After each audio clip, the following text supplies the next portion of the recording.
Let's solve some word problems with ratios. The nice thing about ratios is that we can solve word problems that might be more complicated than we could figure out, but if we can set them up according to proportionate ratios, suddenly they're pretty easy to solve. It gives us a strategy to solve problems that might otherwise be too hard.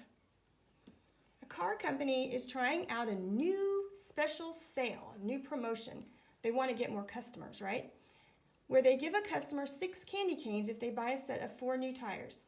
Do you have any idea how much tires cost? Candy canes are nothing. Anyhow, what is the ratio of candy canes to tires? Now, look here. They have tires first and pictures of candy canes second, and that one's ratio. It's going to be a tendency to do 4 to 6. But it says, what is the ratio of candy canes to tires? So make sure that that is the order you put the numbers in. Candy canes, well, there are 6. To tires, 4. You can write it like that, or you can write it like this. That's my preference, but they're both the same, and they're both fine. Let's look down at part B.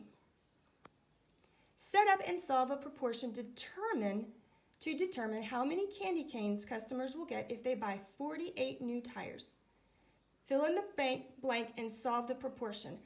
I'm going to say the only reason somebody needs 48 tires is because that person owns some kind of a business with lots of cars.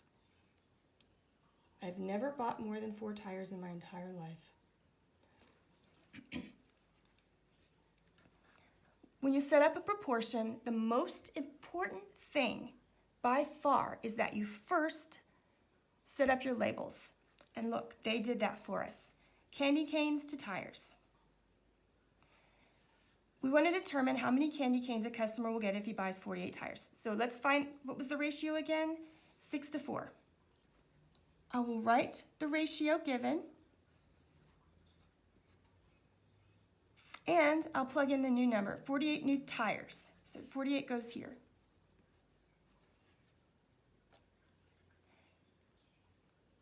Now, I have enough information to find out how many candy canes the person will get. 4 to 48. How many times does 4 go into 48? Do you know? 4 goes into 40 10 times. So it's a little more than 10. It's 12. So the rule is times 12. 6 times 12 will tell you how many candy canes she will get, or each customer will get. Can you solve that? Solve that proportion right there, and you will have your answer. I'll let you do it. Answer that multiplication problem, and then you'll know the number of candy canes the customer will get. Now, number 2. Number 2 I want you to do on your own, but I do want to make sure you set up the labels correctly. Pablo's Macho Tacos sells 7 burritos for every 9 tacos sold. If they sell 63 burritos, how many tacos do they sell? So we are comparing burritos, tacos. So my label will be burritos, tacos. Right. So here is the rate right here. I'll put that here. Make sure you put the number of burritos here and the number of tacos here, and you don't accidentally switch it. And then if they sell 63 burritos, so where would you write burritos? Would you write it on the top or the bottom? So fill in this, and then you can solve it.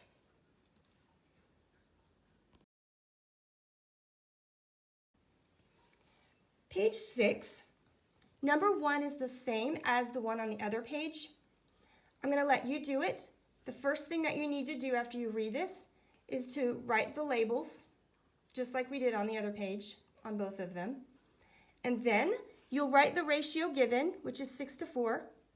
Then you'll plug in the one number you do know on the new proportion, the new ratio, and then find out what the missing value is. And write your answer here. Number 2, the ratio of boys to girls in Miss Phillips' class is 5 to 8. When you set up your labels, the ratio of boys to girls, make sure you write your labels, and then you set up the proportion you know, and then set up the ratio you know, and then start your new ratio, and make sure you put the number in the right place. Number 3, we do together. Jimmy eats 7 cookies every 3 minutes. How long does it take him to eat 28 cookies? So, we are comparing cookies and minutes.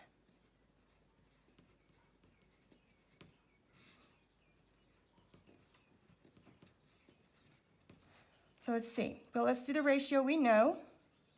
We know he eats 7 cookies every 3 minutes. So 7 cookies every 3 minutes. How long does it take him to eat 28 cookies? Where does that 28 go? Let me find my labels. Cookies is on top, so the 28 will go here. This is the value I don't know. And look, you can easily go from 7 to 28. So you can solve this very simply, or we can rather. 7 times what is 28? I hope you said times 4. So 3 times 4 is 12. He could eat 12 cookies. No, it would take him 12 minutes. 12 minutes to eat 28 cookies. Before you finish, before you're done, go back and finish number 1, finish number 2. On this page, start and finish number 1 and 2, and this one is already done. So you've got 1, 2, 4 to work on, and 1 that's finished.